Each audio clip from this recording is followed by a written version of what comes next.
Think trusts are just for the super rich dodging tax? Think again. Today, we are pulling back the curtain on what trusts actually do and why they're not the magic tax loophole everyone thinks they are, and the real reasons you might or might not want one. Forget the jargon, forget the bullshit. Let's get into this fascinating, messy truth about trusts. Check it out.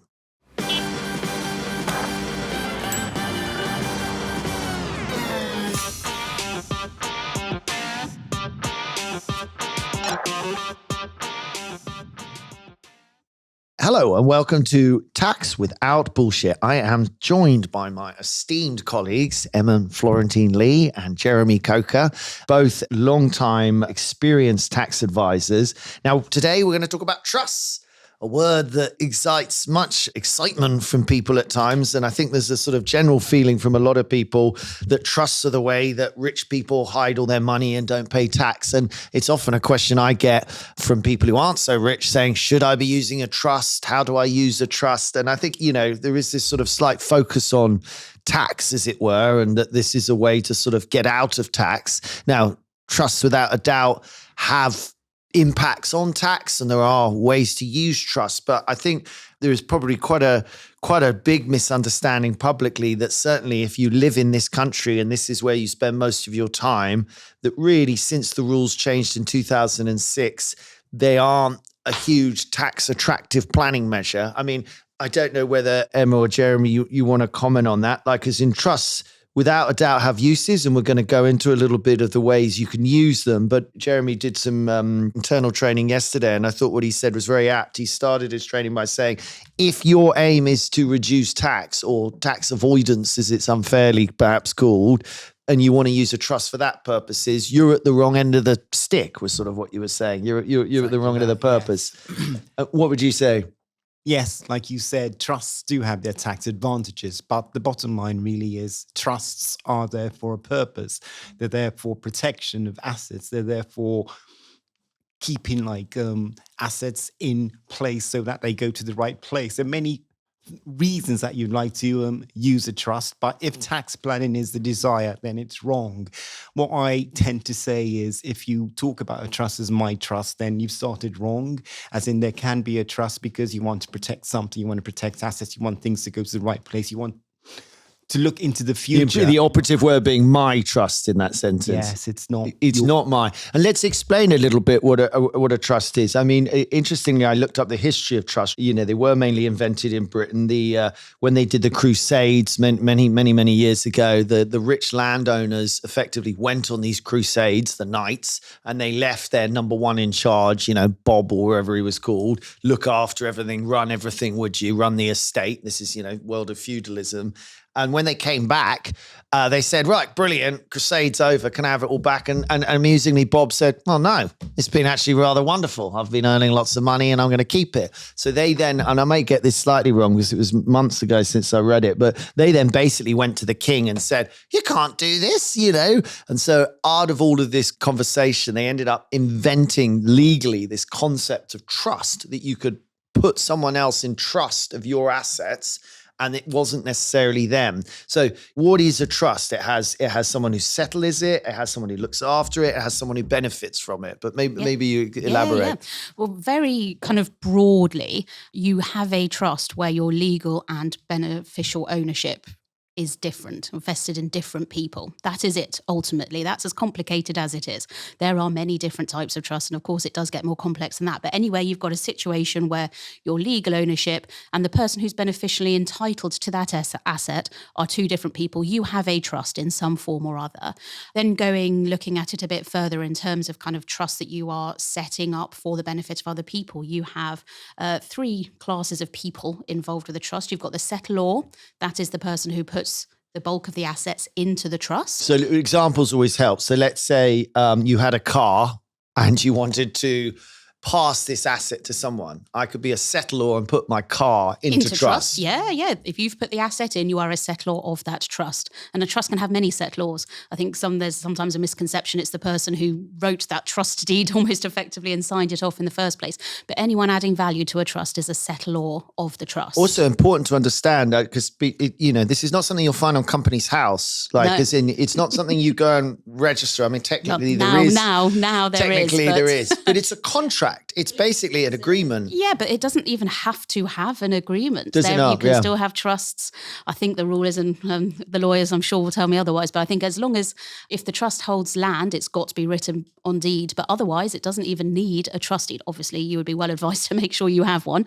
A deed is something that it's a stronger contract that is witnessed. Yeah, well, and also it lays down all the powers that the trustees, so those are the legal owners of the asset. They're the ones in charge of the assets in the trust. They've got to manage those trusts and they've got to abide by the rules that are laid down in the trust deed. Now, unlike other kind of, if you're used to kind of forming companies or whatever, you kind of tend to look at your articles and they're broadly the same one to another. A trust deed, one trust deed and a second trust deed are going to look totally different. They are bespoke deeds written for the trust. There is no format that these are written in. Sometimes they're 3 pages long, sometimes they're 75 pages long. So taking the car analogy, you would say, okay, I'm taking my car and I want my Mustang, my Ford Mustang, which I'm very much enjoying. I want my son to have my Ford Mustang. Yes. And therefore I could say, I want to put my car, I'm the settlor into a trust. So I basically write a contract, a deed, a sort of, slightly stronger contract. And I say, well, my car, I would make my wife, say, the trustee and say, right, well, you're in charge of it now. You've got to make sure my car is maintained and isn't sold or scrapped or, this is my lovely Ford Mustang. I want him to get it in a good condition. And then the beneficiary, the person who's going to benefit from this asset is my son. Is that fair? That is fair. Yeah. I think that's the point. You made the point as you explained the position, as in like you could actually give your Ford Mustang to your son and he could sell it the next day. Yes. And you love the Ford Mustang. Yes, you want to keep the Ford Mustang in the family. Yes. You want the family to have this car for a longer time. Well put, Jeremy. And so you actually create a trust. That means that the trustee is responsible for managing the car and essentially ensures that your son doesn't sell it the next day. There's quite an onerous responsibility on my wife now, who knows nothing about cars, to actually look after this vehicle. And she might not know. You get sort of thrust into the job of trustee, don't you? It's generally not paid, is it? Or it can't be paid? Well, you can have corporate kind of professional trustees and you can have lay trustees. And people will pick different types of trustee for the situation. But obviously, professional trustees will want to get paid for that role, undoubtedly, because it takes a lot of legal, you're taking on legal responsibility as a trustee to look after those assets, as the trust deed says, and under, general legal principles. There's quite a lot of onus on you to manage that trust correctly. Another great way that someone put it to me, I think my dad said to me many years ago, is when you set up a trust, it's like throwing a ball. And, if the ball was the Ford Mustang or the ball is a bunch of money you have, you can aim it. His analogy is, you can aim that I want this to be for my grandchildren, and you can create a sort of the trajectory of the trust is supposed to do that. And then the trustees almost, I think of them like, those sweepers you curling. get. Curling. Yes. They're like, well, maybe the curling's the best. You've curled this thing and then you've got these trustees trying to get it trying to to its final keep it in its right destination. place and keep it in order. And then it effectively ends up at this destination that you've aimed for, that I want to pay for my grandchildren's education or whatever, as a sort of classic thing. And, it is, quite a responsibility on the trustees that they can't just sort of go and waste the money or, forget that we, sell the Ford Mustang for another Ford Mustang or whatever. So sort of understanding a principle there that this isn't, I think people think trust equals tax. Actually, trust equal you trying to do something with some of your assets for long term, perhaps for the benefit of others. When an outright gift isn't appropriate for whatever reason, then the trust is normally where you would look. Like, I don't want my son to sell my Ford Mustang. I want my son to have enough money to educate his kids. if I was very wealthy or something. So, but if I give him £1 million, And he might spend it on himself and not on the grandchildren. on 20 Ford Mustangs or drugs or God only knows, and there we go. Life could happen, isn't it? And the trustees always manage those assets for the beneficiaries. That's the point. You've given it away. The trustees are managing the assets for the benefit of the beneficiaries. And if you are not among that list of beneficiaries, and for tax purposes, you generally aren't nowadays, but then you have to accept that this is not your asset anymore, but it is protected. You could be a settlor, a trustee, and a beneficiary. You could, but if you were a beneficiary, you get into settlor interested tax rules. So if, and obviously now we're saying people don't set them up for tax reasons, that's a disaster for tax reasons. Any tax planning you're doing, if you're the settlor and can benefit. My awareness of what is useful these days as a UK citizen, let's just deal with the UK first. When do I think about using a trust? Now, in my head, there are really two uses that crop up in my mind. It's like, well, three, I would say. One is the bare trust, the most basic type of trust, where you effectively, bare trust is the same as a nominee trust. You're effectively saying, I do own this Ford Mustang, but I want you publicly to be the owner. Is that, or how would you describe a bare trust or a nominee trust?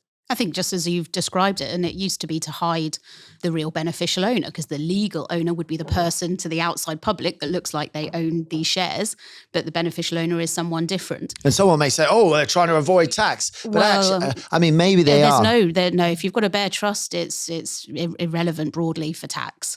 No, but it's in people say, well, why are they trying to hide their identity? Actually, there's lots of good reasons. Privacy reasons is well, generally. I've seen one, you are building a competitive business and you don't want people to know. Like a guy I knew who was like a leader in this field, he set up a new company and he was like, if anyone sees this on Company's House, they're going to know what I'm up to. I need to get my name away from it.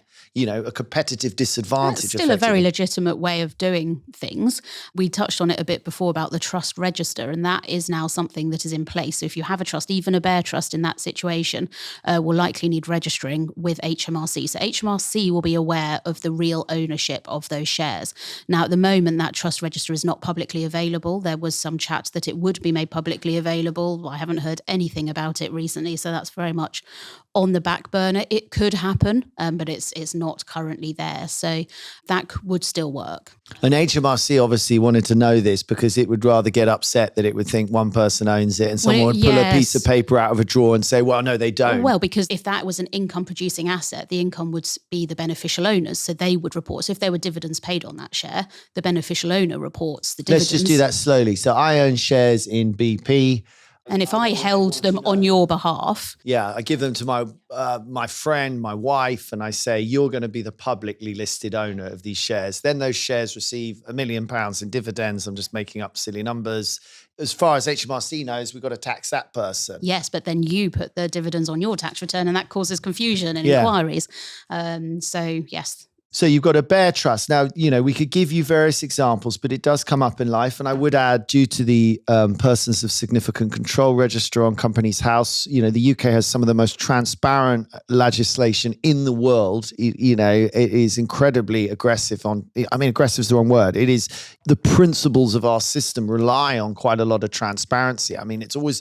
the whole concept of really, of a limited company is, yes, I'm limited, but who I am and what my balance sheet is, on public record. The Company's House has sort of quite strong requirements. So trying to hide yourself from actually being the owner of a company is actually really hard in the UK, I would say. We've now got the trust register with HMRC, but without a doubt, and they are usually for very boring reasons, the concept of a nominee or a bare trust is a common thing, and you do it for various reasons at certain points. The second use that I'm aware of that is, maybe we'll talk about more, but I'll just give a very, very simple version, which is that you can take £325,000 every 7 years of your assets and put them into trust in a fairly tax efficient manner for, say, your kids. So do an easy example. You happen to have a property worth £300,000. You could say, I own this, but I tell you what, and assuming there was no mortgage and I just own this property outright, because there are multiple taxes, by the way, whenever you're considering anything going into trust, you've got capital gains, you've got stamp duty, and you've got inheritance tax to consider. There are, don't worry, the UK tax system will get its pound of flesh one way or another. But due to all the way these things work, you can put an asset of £300,000 into trust, and provided you lived 7 years, say for your kids, you take a house, put it in 7 years' time, you could do it again and live another 7 years. And in theory, if you lived a reasonable period, you could probably put this lump in 4 or 5 times. Yeah, and if you're a couple, you both can. So husband and wife can. And that is not to be sniffed at. It's a useful thing. And actually, if you think about it, it's quite measured. It's not millions of pounds, is it? I know £325,000 is a lot to some people, and absolutely fair enough. But we're talking about, professional fees, setting up trusts. I mean, you're not going to start fiddling around with this stuff. There's going to be a lot of admin that goes along with that. I mean, you're going to be paying £10,000 to sort it all out or something. Yeah. So, you're not going to be mucking around with this stuff if you just got 20 grand that you want to give to your kid. Just, find another way, give it to an uncle and tell them to give it to them on their 21st birthday. I mean, there's, which is creating a trust, but anyway. Yeah. Actually, great point, isn't it? Yeah. But you wouldn't have it. You just wouldn't bother with the professionals. That is a tax efficient thing, without a doubt. If you don't do it and you've got that kind of asset, you could go get some advice and just say, look, I'd like to do one of these, I call it a 325 trust. I mean, the only other time, and this, I mean, when I mean like before 2006, there was quite a lot of stuff you could do with trusts for tax. Now, they almost don't exist in our advice. The tax rules are definitely eroding those advantages that I think the old style pre-2006 trusts had. And I think that's where a lot of the perception has come from over the time. Since then, these rules have changed quite significantly. And the times that you can use it to save tax, there are some, but they are definitely eroded. The other one I think of, I remember being taught at school, which I think is still in tax school, was trust on death, isn't it? Yeah, the traditional deathbed planning. You've got a trust in your will. Oh, I see. Yeah, post-death. Yeah. Yeah. Because what happens with trusts is you get a 10-year tax charge, you get taxes when it goes in, you get taxes when it comes out, you've got administration costs, you need trustees. I mean, the thing, to Jeremy's point, I think it's a great point. Like, if you're going into this to save some tax, you're probably not going to save any tax. You're going to have a lot of admin and stress about it all. You need to do it because you really want to pay for your grandchildren's education. And also, if you do find that situation where it can be used, do think carefully, because the rules can change, and the rules have just changed outside probably the scope of this. But it's getting people who thought they were, high and dry and safe, and it is now getting people. So, you've thrown the ball. You've thrown the ball. And you're no longer in control of it. That is the whole purpose of these setups, is once you've thrown that ball, that's not your asset anymore. And to address the point that you mentioned earlier, Andy, as in with the 325, that's the nil rate band. The inheritance tax nil rate band. And so everybody has a nil rate band. A nil rate band just means you have one for income. You can earn up to about 13 grand tax free, and you have one in most taxes allow a little bit, and this is for inheritance tax purposes. You have £325,000 if you died tomorrow that won't be taxed under inheritance tax if you were on your own, single individual. So you use up this band. That's correct. And essentially, the way the laws work, like you said, as in to the extent you have the ability to use it in your lifetime, then you can use it like every 7 years. It sort of refreshes every 7 years. And just the reason I was mentioning that is you mentioned earlier on about leaving stuff in wills and trusts in wills. And Emma's point on the laws will change. Many people will have set up what they think are tax efficient wills because the kind of trust that they decided they wanted to set up at the time would have worked for those purposes. And what everybody needs to do is to step back and look at their wills again. And if their wills say, I'm going to set up a trust for X or a trust for Y, they need to look and make sure that those trusts still work the way they thought they would work, because it is possible that they won't. And if they won't, then you'll be gone, quite frankly, but your kids might not love you as much as, Effectively, it is a highly complex area. I mean, of all subjects, as tax advisors, we know the moment was like, it's all going very well, this meeting. And then someone mentions the trust and we're like, Sorry, what was that about? You've got to start the meeting oh, again. Oh, it's nothing. Oh, it's nothing. I was just, this my grandfather set up some old trust. I mean, whoa. Like forget everything we've now discussed. Give me a copy of this trust deed. Like that's going to cost 70% of your fees now while we try and wrap our head around. And then they're like, oh no, but don't worry. It's not a UK trust. It's from overseas. And I remember you showing me because you said on HMRC's website, I don't know if it's still there, you could look up overseas trusts and it said, this is the most complicated area of tax is That's what it how I basically start all my said. emails, whether... It is fiendishly complicated. And so therefore, again, you need a clear and good motivation. It's a totally valid motivation to say, I want my grandchildren to have health and education or whatever it is, whatever your thing you're passionate about. Fair enough. If you care about that and you want to do it, it can be done. But it's not going to be efficient necessarily or save you lots of fees, but you could do something. And like you say, it's after you're gone. It's something I'm not going to be around. I'm 75 or, I'm worried about what happens to, I want to create some mechanism that, passes this money I've accumulated down to help people. I mean, that's the other thing with trust. It's the way that you can say, I don't want people just blowing it on everything. I don't want my kids to be bums or their kids to be bums just because I've given them lots of money. But I do want to help them with health and education. Or I do want to help them with problems. So you get those sort of, I always think of the Columbo movies when they're trying to break the trust because, it's been set up to look after something and it'll have special conditions in it, to say, when can you access this money? Yeah. You've got an emergency. And then the legal onus is then on the trustees to do that. So as the beneficiary, you can't just go knocking and say, I want this because I want to go on holiday. If you've got a professional trustee, they're very likely to say no to that request. And I have seen that quite regularly where people go, I'll ask the trustees for this money. And the trustees say no, because there are specific reasons for capital predominantly to be paid out of trust. And if it's not one of them. Let's just take a moment globally. In Europe, the concept of trust often doesn't exist. They have no legal concept of it. They clearly didn't have the same problem in the Crusades or whatever. There are countries, obviously British, Anglo-sphere, common law countries, therefore, who have this concept of trust.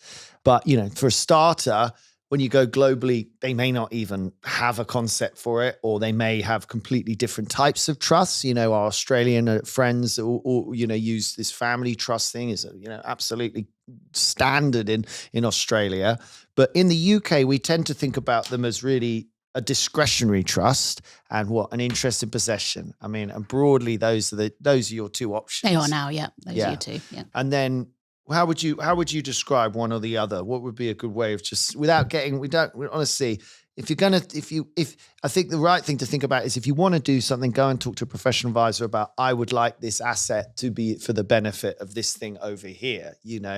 But just for your understanding, there are sort of two main types. How would you describe them? Well, the easiest one to identify is the interest in possession, I guess, and if the beneficiary is entitled to the income within the trust as it arises, you have an interest in possession. So wait a second. So that is, I have a property that is rented out and it's getting £2,000 a month in income. I'm now going to say that this is my son's property. If he has the right to that income, that rental income as it accrues, that is an interest in possession. It's not your son's property, it's the trust's property. It's the trust property. So is he the beneficiary? He's the beneficiary, yeah. But he's the beneficiary of the income and the property ultimately? No, the income. The property could go somewhere else. It really is up to you. And these are terms, look, for tax and accountant people, we use them constantly. They're absolute backbone of capital versus income. And I see my friends staring blankly at me when I say something like that. But, effectively income is salary or dividends or interest. It is earnings of some kind. And capital is effectively an asset, in terms of it's cash, it's Bitcoin, it's a building. These things are all ultimately capital. Is that? I mean, I don't know what the statute is. In your example, the capital is the property. It's the property, and the income is the rent. Yeah, exactly, perfect. So you can say to someone, look, the property will never be yours, but for you and your children and your children's children and your children's children's children, as they say in Monty Python, you can have access to this income stream. And that can keep you happy and well and do whatever you want with it, or whatever the trustee says. You could say whatever you want, really. I think the fine point and the interest in possession that Emma was mentioning is whether or not the income is paid out to you. you're entitled to that income as it arises. As it arises, it is by definition yours, It's yours. and it goes on your tax return. Yeah, normally the trustees might pay it out once a quarter or sometimes even annually, but that is the point, that income is the beneficiaries when it arises. And then you've got an interest in possession, and quite broadly, if you haven't got that, you've probably got a discretionary trust. And a discretionary trust is what people would understand of a normal trust. There's trustees, they have assets that they can look after, and they can decide at their discretion when you get some of it. Exactly, and they can decide which beneficiaries get what amount of income and when. Or capital even, but there's quite a lot of protection around. Usually the trust is trying to protect the capital, isn't it? Preserve the capital, traditionally speaking. So effectively, if I was to summarize, if you are a UK citizen, well, forget about being a citizen. If you live in this country, 90% of the time, or whatever, most of the time, you are what we would call a UK tax resident, long term. You don't have any plans of leaving particularly. This is where your life and your family is. Then the use of trust is not something you should completely ignore, but really when you get down to it, there are relatively limited uses that would probably be attractive to you. Or maybe I'm saying that wrong. I mean, maybe it's more like you need something that you're really trying to achieve for you, for you've got some money. Form, your 325 trust every 7 years. There are some standard ones like that will come into kind of good estate planning. But yes, I think pre-2006, they were far more commonplace because of the inheritance tax advantages. And now that those have stopped, it is far more about asset protection and making sure your assets stay intact. Say, for example, if you've got, a family business and you've got 3 children, do you want those shares to be owned by the trust, or do you want them effectively to split the holding between 3 of them? I think it's those more kind of practical points that are why people prepare or at least look at getting trusts in place now. Yeah. And I think just to put a pin in another thing that often rolls around people's heads is they think, yeah, but why don't I go do it offshore? Yes. I mean, I could go to Bermuda or I can go to Jersey and set up a trust. It's all about trusts over there. Brilliant. Why aren't I doing that? And I think just to put a pin in that, again, if you live in this country most of the time, other than when you go on holiday, but you're here, 183 days a year or more, and this is where you pay tax and don't plan on sending that.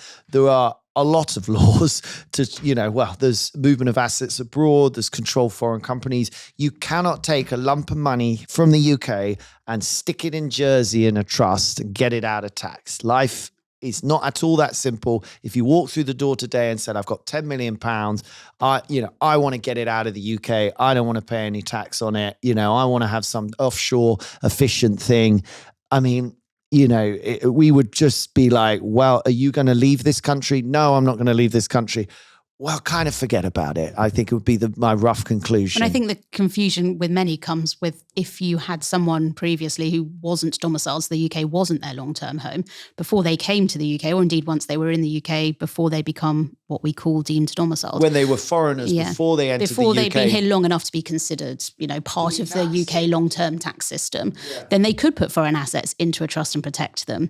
So people legitimately could do that, but they were foreign assets, and at that point they were deemed to be a foreign person. So HMRC couldn't have access to tax on those assets. Well, so I think that's the differential. Let's go there, yeah, because the other one someone said to me when I was having this debate last was, oh yeah, but David Cameron's dad did it. And I'm like, David Cameron's dad may have done it in the 1960s when the laws were very, very, very different. Yes. And there was like 5 pages of tax legislation and you could do all sorts of crazy crap back then. And yeah, you may be fortunate enough that your grandfather set something up offshore. But as a beneficiary in the UK, you're still going to be taxed on that. Anything that turns up here, just to cheer anyone up who thinks it's unfair, these rich people are all getting away with it and I can't afford the professional advice. Any money that they come and spend here is going to be taxed the crap Bring out it into of. the UK, you're taxed on it. You're taxed on it, yeah. But then you mentioned a very important one called an excluded property trust. So for a long time, if I was a foreigner, now please remember, this is a foreigner. This is not a British person. They are not part of our tax system. They're part of another country which has its own tax system. Stop feeling that everybody who should step off the boat should somehow be patriotic and paying all their tax here. It's not how tax works, yeah? Tax is a global competition between countries. And frankly, there are a lot of countries with a lot more attractive tax systems than us who have got much better weather. It is a global competition. So, effectively, as they enter the UK system, do not worry. We will get our teeth fully into them if they mad enough to decide to stay in this country, maybe with the current weather. But as a foreigner, before they entered the UK, so they could avoid certain things like inheritance tax, which I would like to remind everyone is incredibly rare globally. There's only 17 countries with inheritance tax. It's not a common tax. They're probably coming from a country which doesn't have inheritance tax. You tell someone who comes from a country that doesn't have inheritance tax, by the way, if you live in the UK, we're going to tax 40% of all you earn when you die or all you own. It's not quite a big deal. So what could be people do? They could set up a trust in an offshore territory, meaning somewhere not in the UK, generally in a low tax place, and they could put in that all of their foreign assets, not British property, not British assets. They could put all their foreign stuff into this thing. Is that fair? And now it's gone. Well, the new rules are now attacking that and making that far less advantageous. And if you are the person who has settled that trust that was previously an excluded property trust and you are now in the UK long-term resident, a lot of the tax protections from that trust have gone.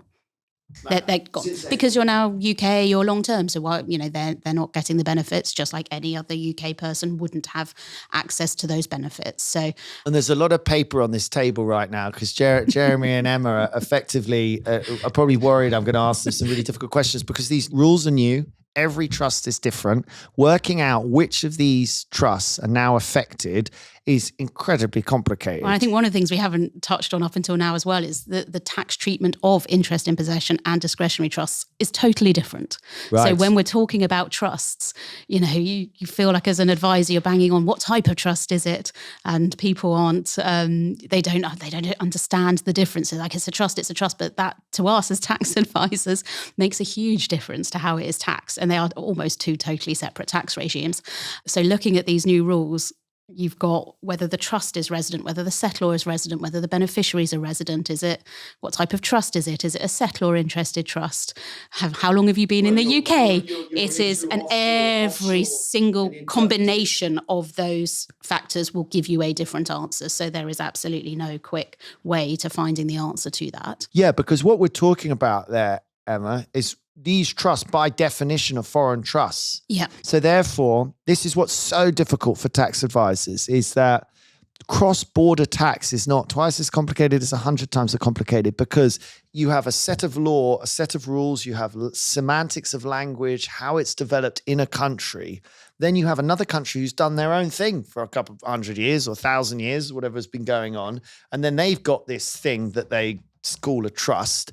And it functions in a way that's totally different to how we function. Oh, and then we have the job like trying to put together it's like trying to put together Diplo Lego and normal Lego. I mean, it's worse than that. It's like trying to put together like what's the metal one? Meccano. It's like getting Meccano yes, and Lego. It is. It's like someone's giving a you child some a box of both your clients and come watch their along head with explode. a box of Meccano Yes. and you building Lego and they're like, but just add this in. Just plug add it this in. Oh, Yeah. it's obvious. Well, which one is it? And you have to kind of get them into shapes and sort of go, well, But it's most like this one.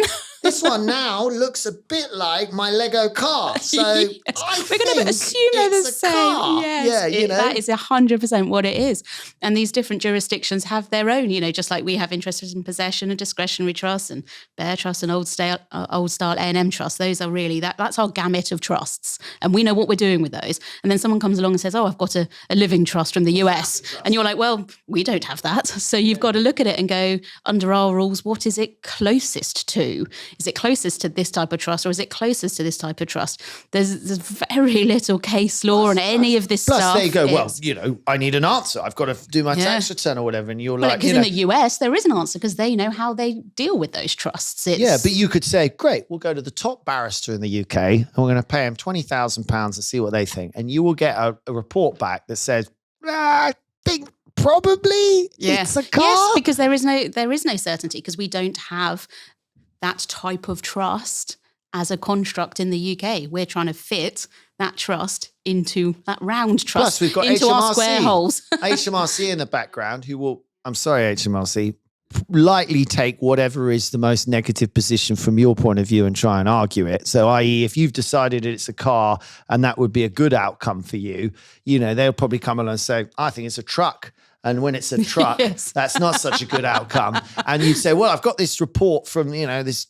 QC, and they were like, yeah, well, very nice. We don't agree. We don't agree. We don't agree. Yeah. What are you going to do about it? And you're like, well, I don't know, go to tribunal and have an argument in a court for £100,000. So, they're there to collect taxes. They're not there to be, oh yeah, fine, it's one of them. I'm sure you can get a nice inspector and stuff, and maybe that'll happen. But the job of the professional, when the client's then saying, well, you need to be sure.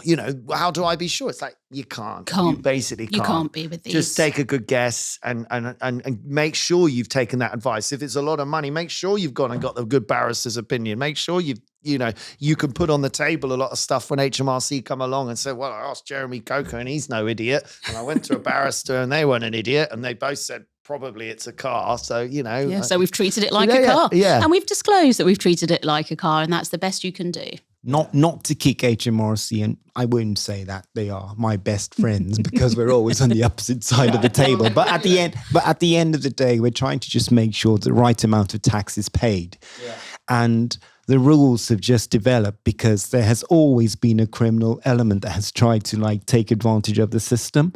But sadly, the laws that have come in to try and stop the mischief that is being created are just complicated, and in trying to make sure that the mischief cannot be continued or magnified, complications have been imposed upon complicated stuff. And so we just have absolutely tortuous legislation at this point in time, and that's what makes offshore trusts an absolute nightmare. Well, you raise a really good point. Unfortunately, we constantly live in a world where the 1% criminal element, it's probably 0.1% criminal element, take these things and abuse them. A scheme of arrangements for the main purposes of avoiding tax, which is illegal in this country, under generally under avoidance. But, if you want to start doing some sexy tax planning and coming up with some really clever stuff, a trust is quite a useful tool to start saying, well, I'll tell you what we'll do. We'll give it to them and then we go on.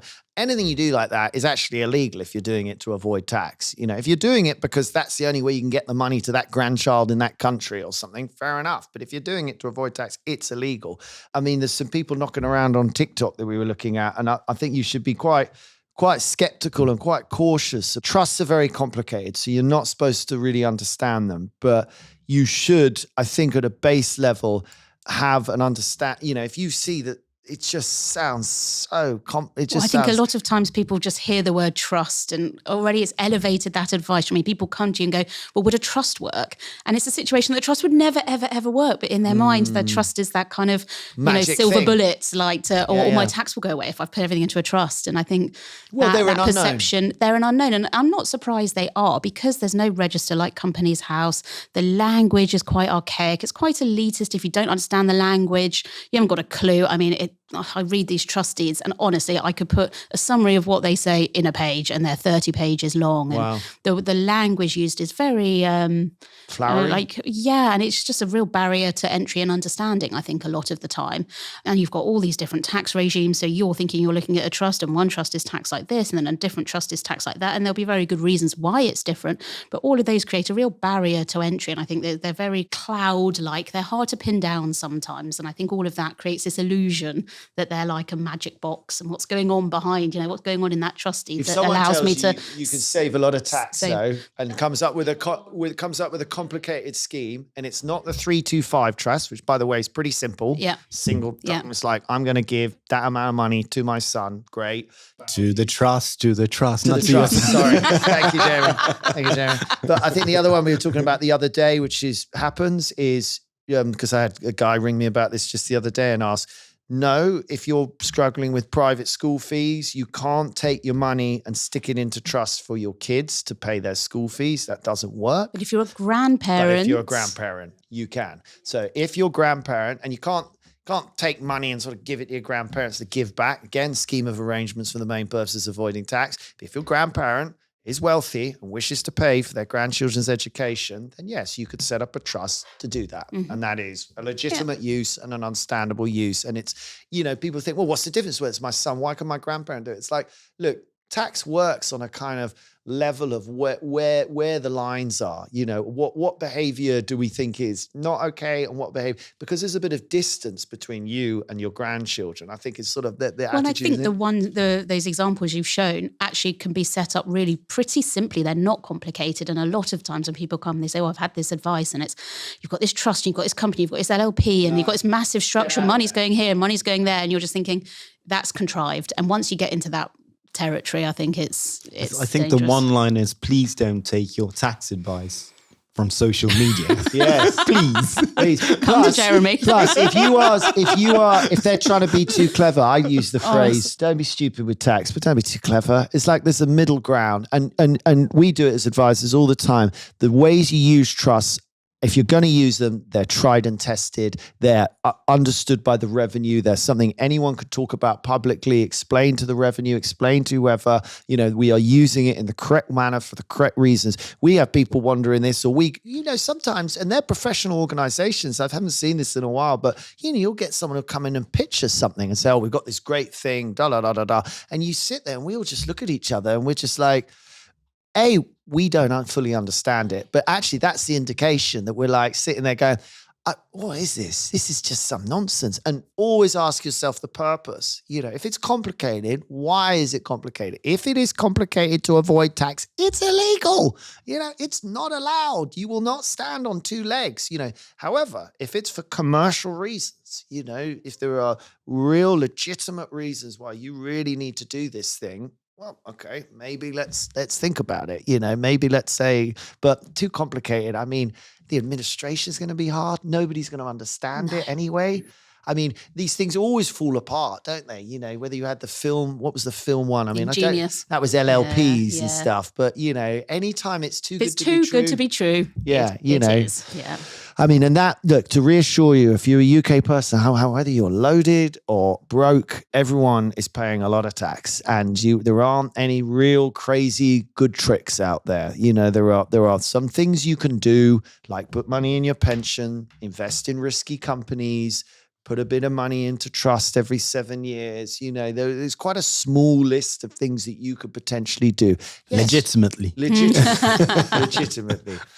That may be enough in terms of, not wanting to overload an audience with information and is there anything else? What else is there anything else you think we should mention? We're seeing a lot with a lot of our clients who are coming from the US is that they have these living trusts, and that's becoming an increasing What big is a part. living trust roughly? Well, it's a US construct where if US-based individuals put all of their assets into living trusts so that the trust is the owner, not them, and it avoids quite a costly, lengthy probate procedure on their death. What happens on death? Yeah. As far as I understand it, it doesn't save any tax. It's not done as a tax point at all in the US. It is purely to avoid the probate and to get assets out on death to beneficiaries quicker and cheaper. Probate's the sort of, it's when you die, you have probate. Can you describe it, Jeremy? The legal transfer of assets, isn't it? Yeah, you realise the assets in the estate and make sure they end up somewhere.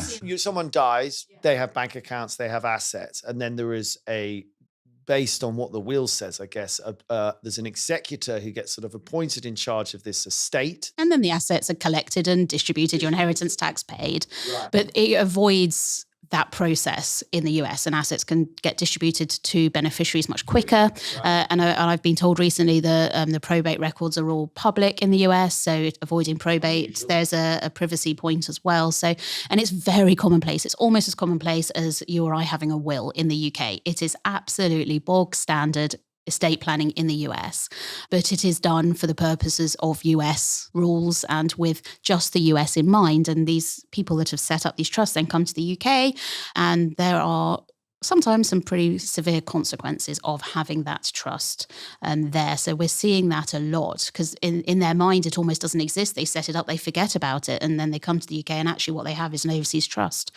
And that is back into the realms of all the complicated things we talked about earlier. So that's something that we're seeing very, very frequently. at the moment. If you're a UK person, you've got some dear old granny or uncle or someone who very kindly tried to set up an overseas trust. I'm sure they were trying to do a nice thing, but the administration is a nightmare. A lot of these US ones, it's the people that are coming to the UK are the ones that have set it up, and they've not set it up for any tax avoidance in any way. And because it's so commonplace in the US and is really transparent for tax in the US, it's not even on their mind. And they step foot in the UK, they create UK tax residency, and that is then a problem. And then good luck. As in you've got to work out whether it fits in one box or the other. Is it a car or a truck? I mean, the other one that's very common amongst our clients with our Australasian buddies, in Australia and in New Zealand, it's almost standard practice to set up a family trust, it's called. That's been what everybody does, and it's standard advice out there. The change in rules, well, maybe let's mention that. A trust is taxable basically where the trustees are, so if I set up a trust in Australia and the trustees are me and my friend John or Jane, and I come to the UK as individuals, I just brought that trust into the UK system. Yes, now, yeah. So unintended consequences of life, So we had a chat recently whose father had set up I think 300 family trusts in Australia for property. And now, apart from the fact that he may have some issues if he's a trustee of these trusts, that he's now living and working in the UK, his bigger problem is he's also a US citizen, and each trust requires separate disclosures. Oh my gosh, that he good hasn't luck, paid. I think is all I have to say. The estimate of fees ended up something like £300,000 in order for him to do his US tax for the last 3 years. It's so complicated. Obviously, I was warned this would happen. Obviously, he thought I was mad and I was making it up, and said, well, thanks very much, Andrew. See you later. I'll see you later. Yeah. And they said to me, don't worry, he'll be back in 6 months, because he'll go and ask everyone else and they'll all tell him it's $500,000. So he'll start thinking you're a bargain. But anyway, let's ask the business question. Are trusts useful in business? I mean, nowadays, since 2006, what happened is we stopped using trusts for planning and we started using the UK limited company, which has a number of elements like UK company does not tax dividends it receives and doesn't impose withholding tax on the dividends it sends out, which is actually quite unusual internationally.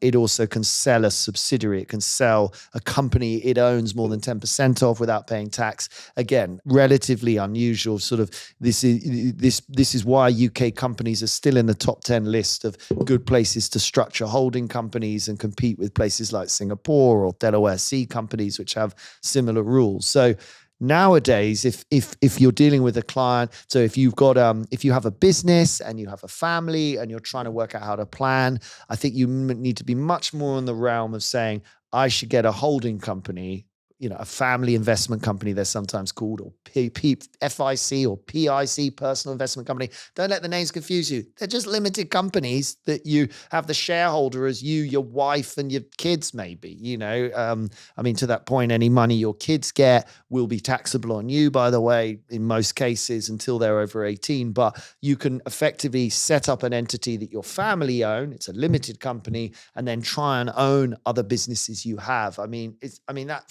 from a business point of view, we're more likely to do that, aren't we?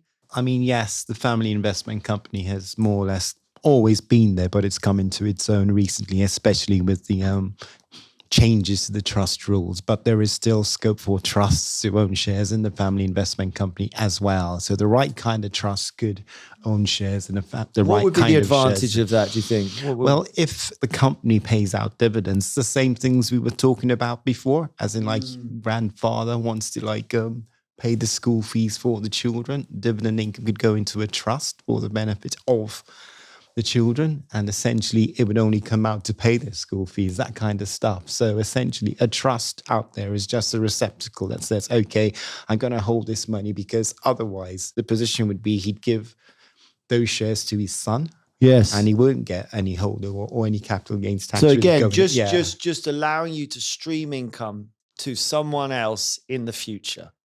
Effectively, for the right purposes. For the right purpose, streaming income and capital. Yes. So trusts can actually hold shares in family investment companies that could be actually very, very beneficial for the whole family as a whole.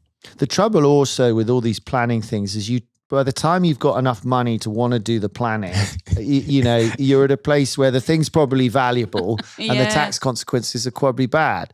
And when you're at an early stage, setting up a trust and a this and that, it feels like too much. But the truth is of these things is when something's not worth much, like you've started a company, it's currently worth nothing. Bloke called Bob with a lawnmower or whatever, it's nothing at the moment, but it could turn into being JCB or whatever, who knows? At that moment is when you can put things into limited companies or put things into trusts, and the tax consequences are effectively, no too bad. Manageable. So, there is an aspect of which you want to do these things earlier, but the truth is they're not worth doing until the money's big, and then by then it becomes difficult. But if I were to give another example, it's like, well, surely there are times when offshore is the right thing to do. Yeah, I mean, in business terms, if your other investors are all offshore or in low tax places, if you've got a customer base perhaps which is very international, you need a really strong commercial argument where someone would say, well, we don't want this all in the UK. I live in Dubai and you live in, Switzerland, and my other investor lives in the Bahamas, and they don't want all their money going into the UK and being trapped in the UK system and taxed in the UK system. We want to set something up offshore that is going to hold intellectual property or do something. I don't want to get into the detail, but it's about this commercial justification that you would then have a justification to the revenue that you could explain, and you've got to work through a million tests and stuff about controlled foreign companies. But you might have a good reason then to say, well, I won't get the investment if they invest in a UK company because they don't want to have anything to do with inheritance tax. And by the way, a UK company is subject to inheritance tax, even if they're overseas, I mean, I think I'm probably complicating the issue, but it's probably a bit like you want to give money to your grandkids. It's like you have to start from a really strong commercial intent in business or personal need that's what's driving this behavior. That's why I need to do this. And as long as you have that, then it could be worth the effort, it could be worth, I mean, is that fair? We go back to where we started, as in if there is a commercial or if there is a practical living use for a trust, then the tax consequences might be beneficial, but you don't go into them because you wanted to save tax. Brilliant. Let's end there, I think. Should we, anything else? I think that's good. Well, I have to thank my dear esteemed colleagues, Oury Clark, Emma and Jeremy. Thank you for joining us, and take care.